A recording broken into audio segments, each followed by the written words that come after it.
ہم کہتے ہیں اللہ ہر شے سے بڑا ہے، یہ بھی ٹھیک ہے، لیکن اصل معنی یہ نہیں ہے۔ شے تو شے کوئی نہیں، شے تو مخلوق ہے، کہ تو مخلوق ہے، خالق اور مخلوق میں کیسے جوڑ بٹھائیں؟ ہاں بھائی چوہا چھوٹا ہے، ہاتھی بڑا ہے، ٹھیک ہے، لیکن زمین چھوٹی ہے اور اللہ بڑا ہے، یہ تو مذاق ہے تکبیر کا۔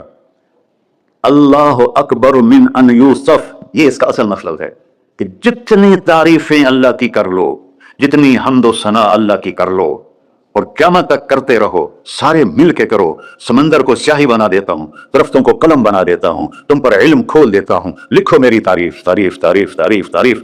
سمندر خشک ہو جائے گا، قلم ٹوٹ جائیں گے، تم تھک جاؤ گے، تیرا رب اس سے بھی بڑا ہے، تیرا اللہ اس سے بھی بڑا، چونکہ ابتدا کوئی نہیں، انتہا کوئی نہیں، ہر چیز کی ابتدا بھی ہے، انتہا بھی ہے۔ هو الاول والآخر والظاہر والباطن وهو بكل شيء علیم، سورہ حدید۔ وہ اول، وہ آخر، وہ ظاہر، وہ باطن، اس کو میرے نبی نے کھولا۔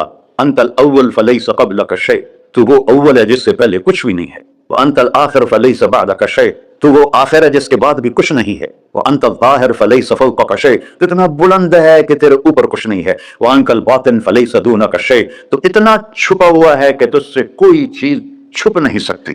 وسع